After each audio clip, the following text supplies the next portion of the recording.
The last thing I expected at my dad's funeral was to walk out feeling like he died twice, once in the hospital, and once in that cold, oak-panelled lawyer's office where everything he built was handed to my wife instead of me. I remember the smell of stale coffee and the sound of Natalie's heels echoing across the marble as she stepped forward to sign the paperwork like she owned the air we breathed.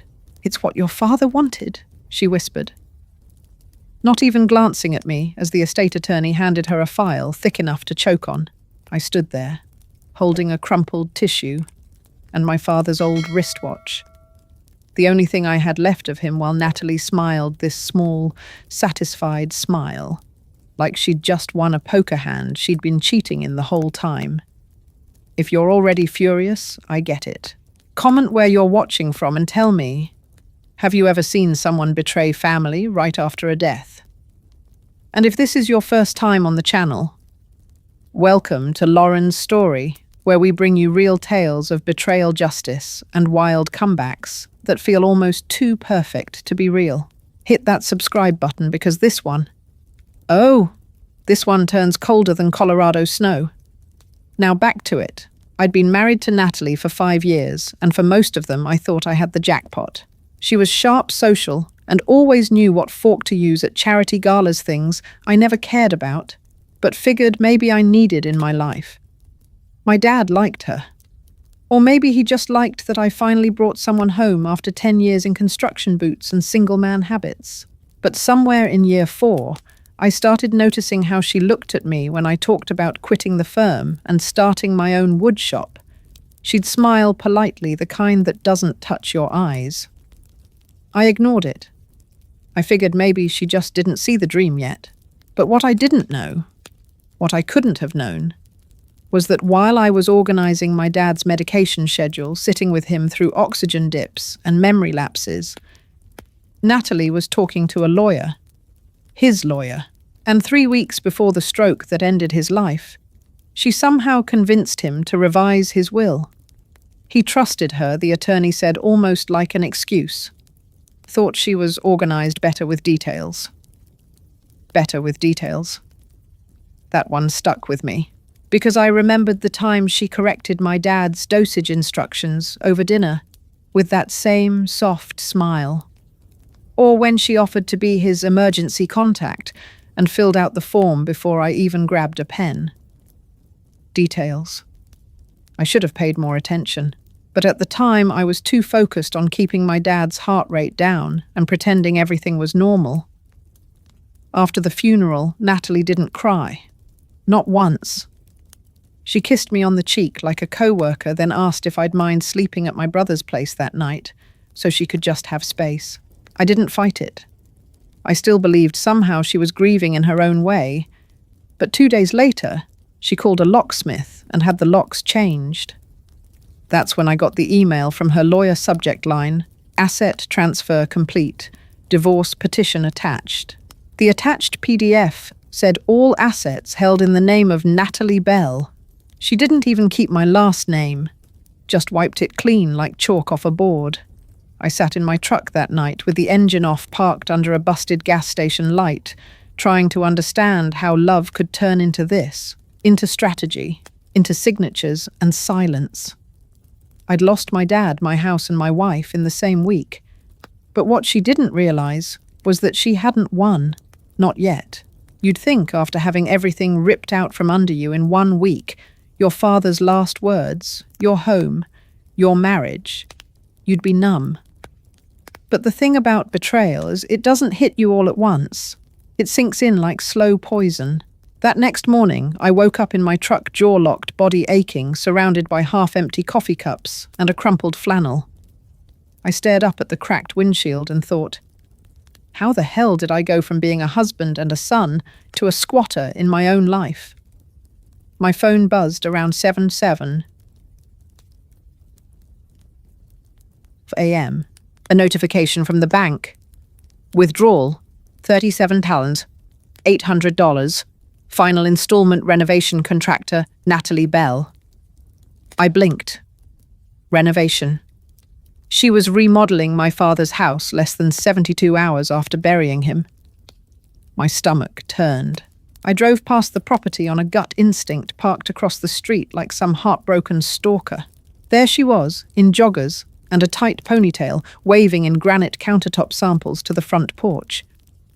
While Chad, the guy who once did our roof patch job, stood beside her holding a tablet and pointing at the siding.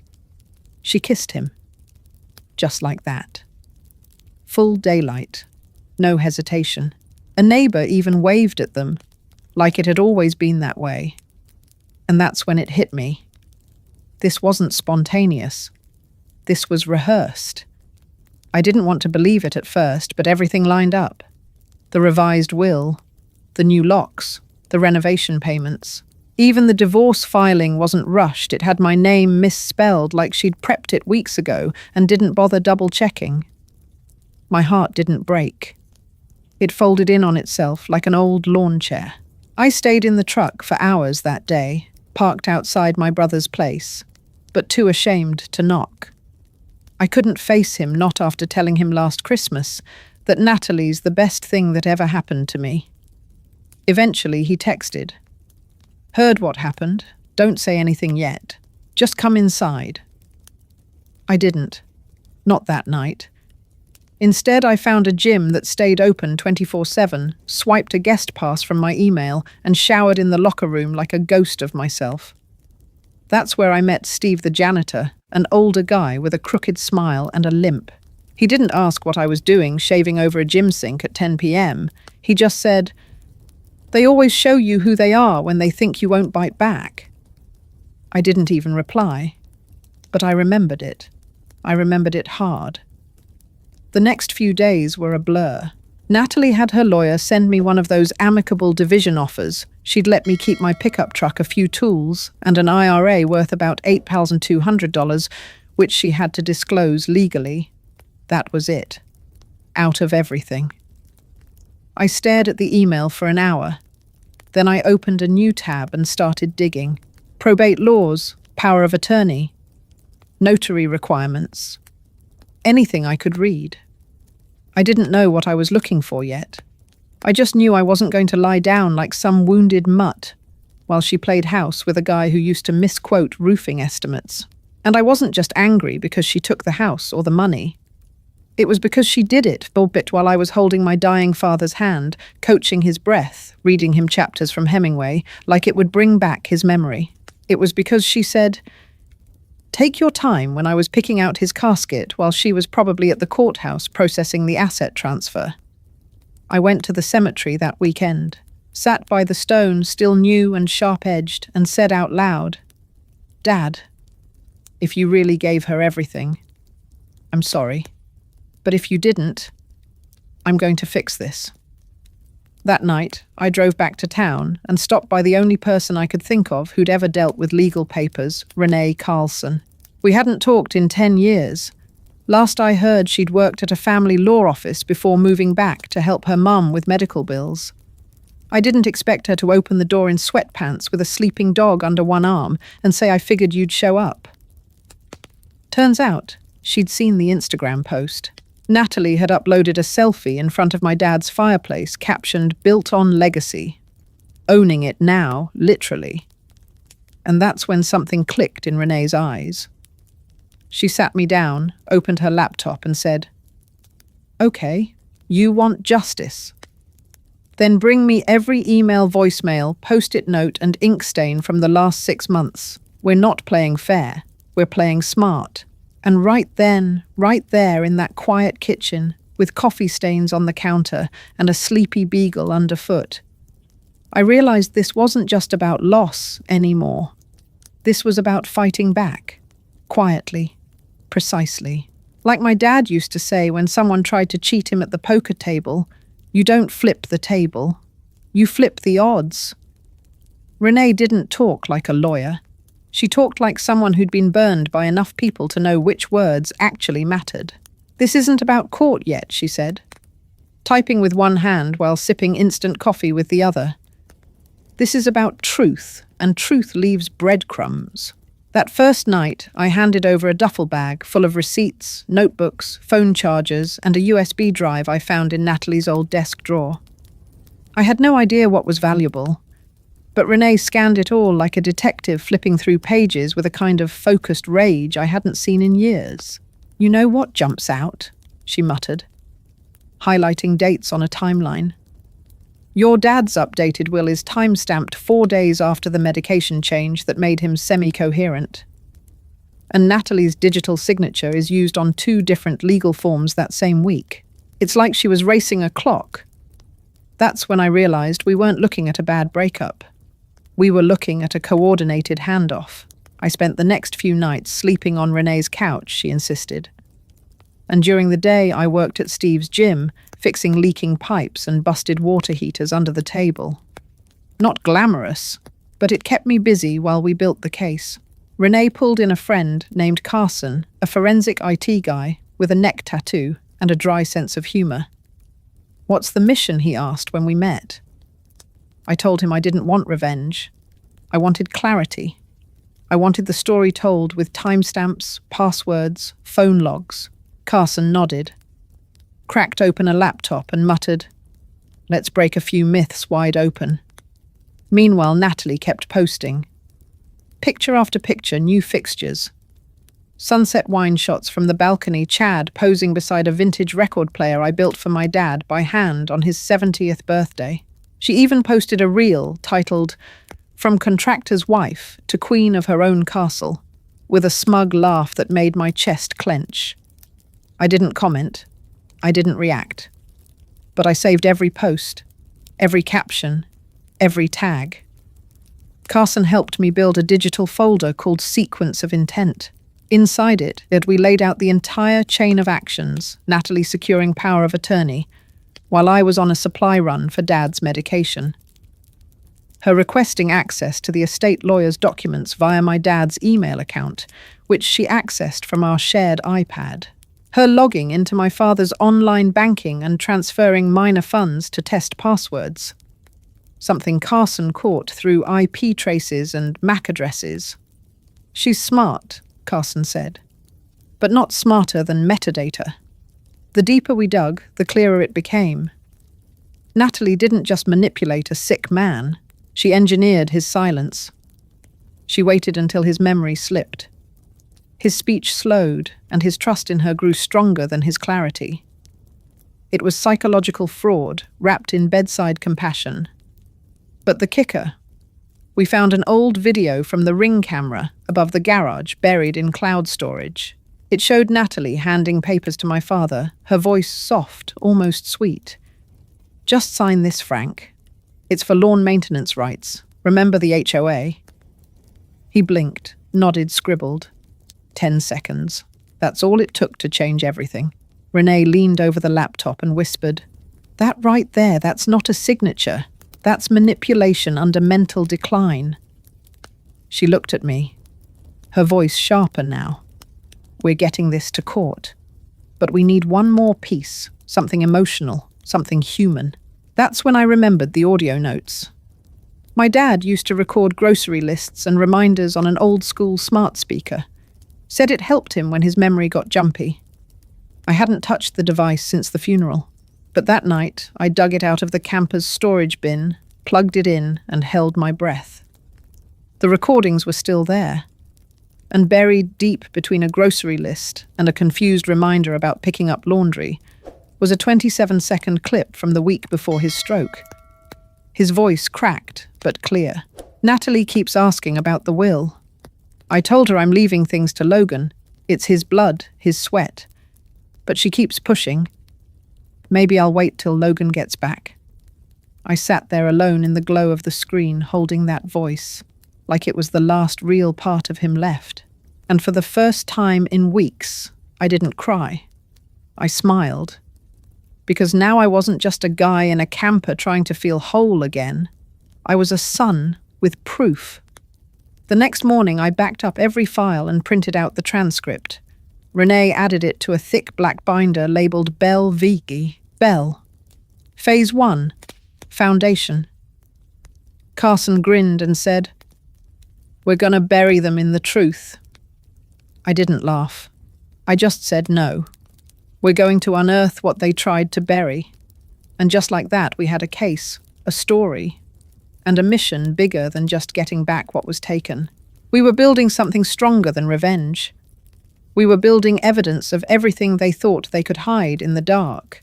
Just when I thought the worst of it was behind me, when I had the binder, the audio, the digital trail, and the fire in my chest, I learned that justice doesn't always care how airtight your case is. The judge didn't slam down a gavel. He didn't lean over and praise the documentation. He just looked up from his bench, gave a dry sigh, and said, "Mr. Bell, you're not the legal heir according to the current will. Until that changes, you have no standing to contest anything." Just like that. Weeks of work, nullified by a single legal technicality.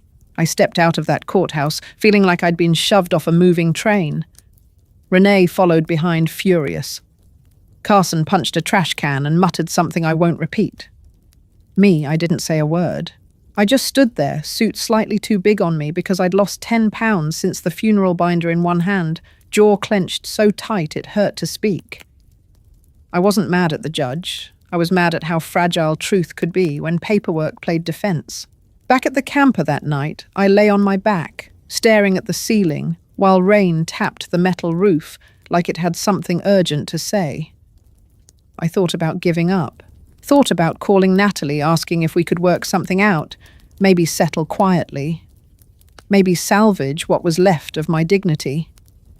But then I remembered the look on her face at the funeral. How she didn't cry, didn't hold my hand, didn't even sit next to me. She sat next to Chad. I don't know if anyone else noticed, but I did. And it told me everything I needed to know about who I'd married. I rolled over and pulled out my dad's watch from under the pillow. Still ticking, still steady. He always said if something's worth building, it's worth building through setbacks. I didn't quit. The next day, Renee and Carson regrouped with a sharper strategy. Renee began drafting a new motion to challenge the will itself on the grounds of diminished mental capacity and undue influence. But these kinds of cases, they take time, depositions, psychiatric evaluations, expert witnesses. While we filed, waited and fought on paper, Natalie and Chad lived like royalty. They hosted a legacy celebration party at my dad's house. I only knew because a former neighbour, Mrs. Green, God bless her nosy soul, sent me a video she filmed from her upstairs window. Natalie wore my mother's sapphire necklace. Chad toasted from a deck I helped rebuild with my bare hands. To new beginnings, he said, clinking glasses. I didn't watch the rest. I just pressed pause and stared at the freeze-frame Natalie mid-laugh glass, raised glowing like nothing could touch her. Then things got darker. It started with Renee's tires, slashed in her driveway. Twice. She shrugged it off as bad luck until someone tried to break into her garage. Carson got a virus on his work laptop. Someone emailed him a fake update that wiped his forensics software. He traced the IP. It came from a coffee shop less than a mile from Chad's real estate office. And me. I came home one night to find my camper ransacked. Drawers open, mattress slashed, my dad's voice recorder gone. That hurt worse than the broken window. I called the police. They took a report. Could be random, they said. Sure. Random people breaking into my life and targeting only what connected to the case, real random. But we didn't back down. We doubled up. Renee got a new car. Carson encrypted everything. I started sleeping at the gym again, this time in a locked supply room where Steve said I could stash my things. I've seen this kind of war before, he muttered. Not with guns, but with masks. He handed me an old metal toolbox. Inside was a copy of every legal doc from our case, scanned, printed, and waterproofed. Keep this close, he said, just in case they try to erase the trail. And then, right when it felt like we were holding the last threads together with duct tape and prayer, something snapped into place. Renee got a call from a hospice nurse named Janine. Apparently she'd worked the night shift the week my dad passed. She'd heard about the legal battle through a colleague. Janine had seen Natalie visit one night alone, unscheduled.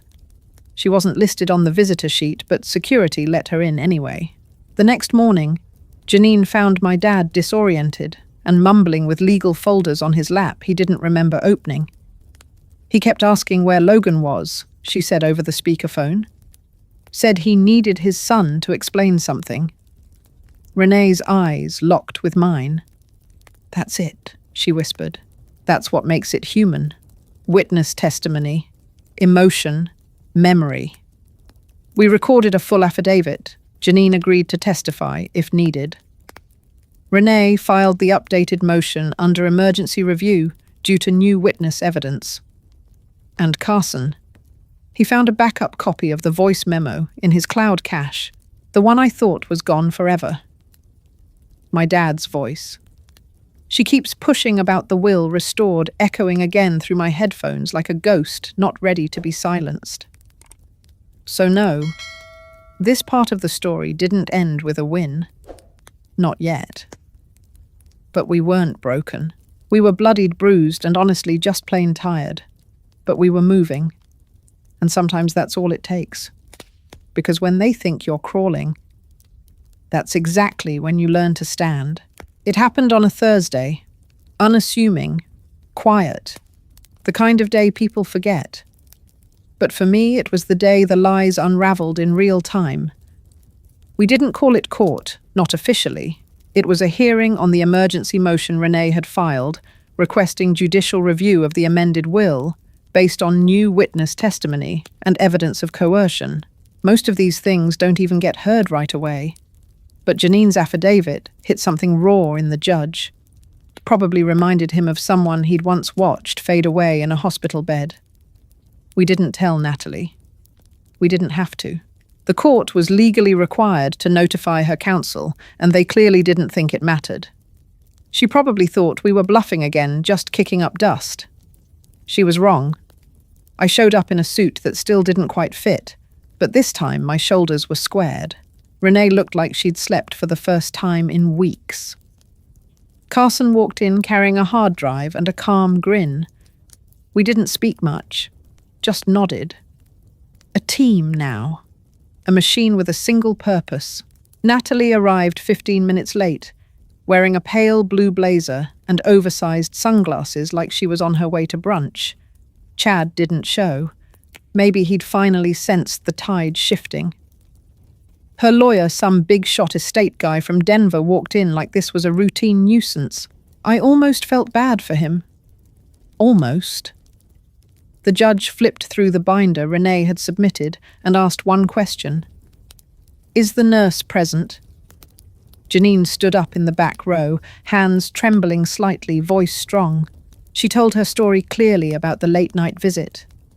The confusion, the legal papers on my father's lap. He kept saying, "My son needs to see this," she repeated. He looked scared, like something had been taken out of his hands. Natalie didn't move, no blinking, no reaction, like she was willing herself into stillness. Then came the audio file. Carson set up the laptop and connected to the speakers. My dad's voice filled the room, shaky, but real. Natalie keeps asking about the will. I told her I'm leaving things to Logan. It's his blood, his sweat. But she keeps pushing. You could feel the silence clamp down like a weighted blanket. The judge leaned forward slightly. Natalie's lawyer whispered something urgently in her ear. She turned away, face pale. Then came the final blow. Renee asked permission to present supplemental digital evidence. It was the metadata timeline. Carson had created IP addresses, login activity timestamps, showing Natalie had accessed my father's email, downloaded a PDF version of his will, and sent it unsigned to Chad's office printer. On the same day, my dad was prescribed a sedative known to impair decision-making. She didn't just help him sign. Renee said, voice steady. She drafted the will. She impersonated him online. She built this entire inheritance transfer like a blueprint. The signature wasn't an accident. It was an ambush. Natalie stood up suddenly. "Your Honor." This is harassment. This is a personal attack. But the judge raised a hand and said, "Sit down, Mrs. Bell. Now." That was the first time I saw her flinch. The judge called for a recess. But before he stepped away, he dropped one line that hit harder than anything we expected. All estate-related accounts and property transfers are hereby frozen effective immediately, pending full review and investigation. It was like watching her entire world hit a wall in slow motion. No more renovations, no more shopping sprees, no more pretending. Renee gripped my wrist and whispered, "We did it." But I couldn't move. I just stared as Natalie sat down, silent, stunned. The first crack in her mask finally showing. Outside the courtroom, reporters were already gathering. Someone had tipped off a local legal blog about the case. Headlines hit within hours. Widow accused of manipulating inheritance. During hospice stay estate. Battle exposes will forgery scheme. Nurse's testimony turns legal case on its head. Natalie's Instagram went private. Chad deleted his real estate pages. But the truth was already loose in the wild, and there was no stuffing it back into silence. That night, we didn't celebrate. We just sat in Renee's kitchen, exhausted, stunned, sipping bad boxed wine and staring at the laptop screen as article after article popped up. Carson was the first to speak. "You know they're going to fight back," he said quietly. "They'll hire new lawyers. They'll deny, delay, muddy the waters." Renee nodded. "Let them. We've got truth, and we've got time." As for me, I walked outside into the cool Colorado night and looked up at the stars. For the first time in months, I didn't feel like I was drowning. I felt anchored, grounded. Not because I'd won, but because I'd finally been heard. All those nights in the camper, all those mornings with cold coffee and unanswered calls, all the humiliation of losing not just a home, but a legacy. It had led to this. A day when truth stood up and didn't blink. Later that night, I got a text from an unknown number. Just one line. "You think this is over? You have no idea who you're messing with." I didn't reply, but I saved the number, just in case. By the following Monday, Natalie's world had begun to collapse, not with an explosion, but with the quiet, precise unraveling of threads she thought she'd knotted tight. Her accounts were frozen. Her lawyer filed a motion to withdraw as counsel citing ethical conflict. Chad. He vanished from social media altogether, leaving behind a breadcrumb trail of burner emails and client complaints from his mortgage business. Turns out he wasn't just a grifter, he was already under investigation for 2 other property scams across state lines. The man I once paid to fix a leaking roof had been playing Monopoly with other people's lives for years. But Natalie. She was different. She was local, visible. Her downfall wouldn't be as clean. When the Fraud Review Board officially reopened my father's estate and placed it under protective legal hold, Natalie received a formal notice stating that pending adjudication, all inherited property liquid and fixed is to be considered under contested claim. That meant no more using the house as collateral, no more asset selling, and worst of all for her anyway, no more control. That week her car was repossessed from the law firm parking lot while she was inside. I didn't see it. I heard about it from Carson, who read it in a comment under a local gossip blog post. The Bell widow got her Beamer yanked right off the curb. I should have felt triumphant. I didn't. I felt quiet, like standing in the ruins of a battlefield after the smoke has cleared and the only sound left is the wind. Meanwhile, Renee filed the motion for estate restoration. With the court now recognizing new evidence of undue influence and Natalie under investigation for power of attorney abuse, I was legally re-established as the primary beneficiary under the original will. My father's actual intent not the manipulated rewrite. When the ruling came through, I sat on Renee's porch with the envelope in my hands for almost 20 minutes before opening it. Inside one line, estate reinstated in full to Logan Bell. Probate authority transferred, docket closed. Just like that, I had the house, the land, the money, the legal clarity. Everything my father wanted me to have finally back in my hands. But the first thing I did wasn't move in. It wasn't to update the title or throw a party or post about it online. The first thing I did was drive to the hospice centre and hand them a cheque for $75,000. The woman behind the desk cried when I handed it over. I didn't say much, just, "You gave my dad dignity. I want to give something back." I spent the next few weeks in clean-up mode, both literally and emotionally. The house was a mess of half-done renovations and cheap luxury. I walked through it like a stranger in a museum of someone else's ego. Chad had tried to install a wine bar in the den he'd actually drilled into the floorboards I laid down with my dad when I was 15. I ripped it all out, piece by piece, cabinet by cabinet, like reclaiming space from a ghost that never belonged there. Renee took some time off. Deserved it. Carson moved on to another digital case, but promised to keep copies of everything just in case Natalie gets twitchy.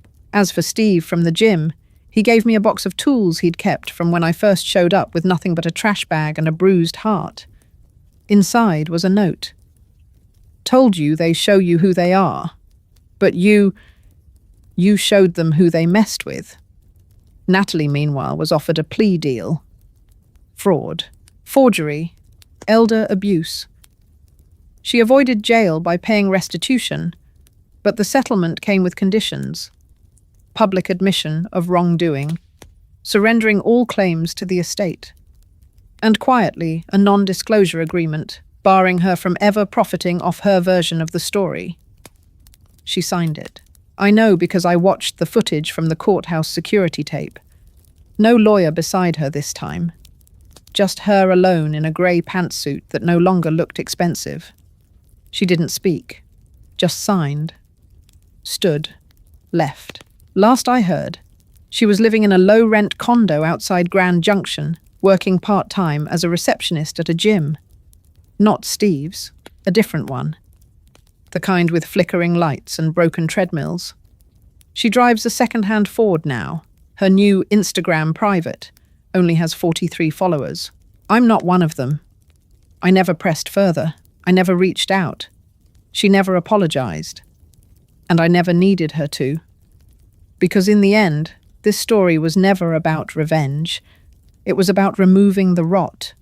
About rebuilding what was almost stolen, not just the inheritance, but the legacy. My name, my memory of my father, my belief in my own ability to fight back without losing who I was. The last thing I did with the estate was sell it, every inch. I kept only one piece, the old woodshop in the back that my dad and I built together. I moved it board by board to a small plot in Montana. Quiet, clean, mine. There I started something new, something better.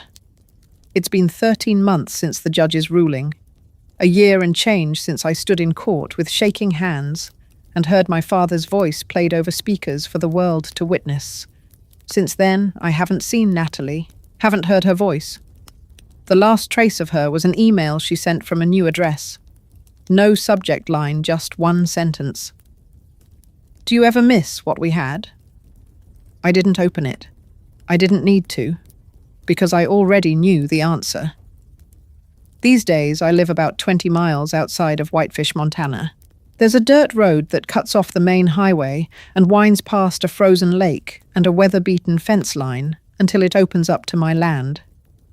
5 acres, nothing fancy, but it's quiet. Out here, the silence doesn't feel empty, it feels earned. I rebuilt the woodshop my dad and I once worked in piece by piece, just like we planned before he got sick.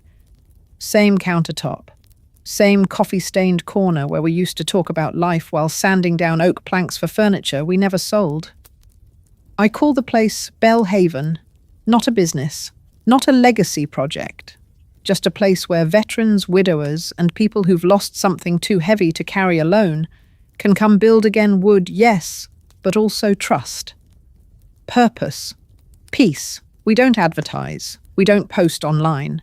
People did find us through word of mouth or by showing up on the right day when the kettle's on and the sawdust is fresh. There's a guy named Matteo who comes every Friday. Lost his wife 3 years ago to cancer. He doesn't say much, but last week he gave me a carved walnut box with my initials burned into the lid. Just handed it over and nodded. I nodded back. That was enough. Another guy, Kenny Young, recently discharged, showed up one morning with a beat-up pickup and nothing in the bed but a folded flag. He helped me build a cedar bench overlooking the ridge. Said it was the first time he'd touched a tool since basic. Told me, this is better than therapy. I believed him. And me, I don't talk about what happened anymore. Not unless someone asks. And even then, I keep it light. I say I went through something, learned some things, lost some things, built better ones. But at night, when I sit on the porch with a cup of black coffee and look out at the mountains turning gold in the fading sun, I sometimes hear my dad's voice in the wind. Not the scared version from the recording, the real one. The one who taught me that quiet doesn't mean weakness, that silence is a strength if you know how to hold it steady. Renee visits sometimes. She started her own legal consultancy out of Boulder and mostly takes on elder fraud and guardianship abuse cases. She says helping me gave her a new mission. I believe her. We still talk every Sunday. Carson ended up doing cybersecurity full-time. Occasionally, he sends me a random email that just says, "Still watching the shadows." He's a strange one, but he's good people. As for Natalie, I've heard things. That she moved again. That she's using her maiden name now. That she rents a small place above a strip mall where a Zumba studio used to be. Someone said she's working part-time, managing accounts for a startup that hasn't paid her in months. I don't know if that's true. I don't check. That part of the story is closed for me. Whatever lesson she was meant to learn, it's hers now, not mine. What matters is this. I didn't let bitterness win. I didn't let her cruelty define the rest of my life. Because some people will hurt you and walk away like nothing happened. And if you let that rot fester, it turns you into a mirror of them. I didn't want that. I wanted peace, and peace isn't loud. It doesn't come with fireworks.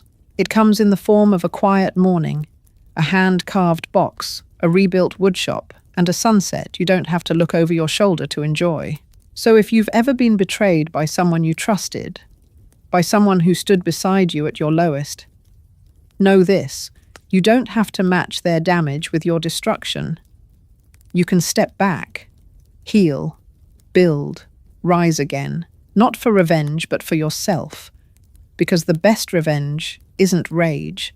It's rebuilding, quietly, powerfully, in full view of the ones who thought you'd never rise again.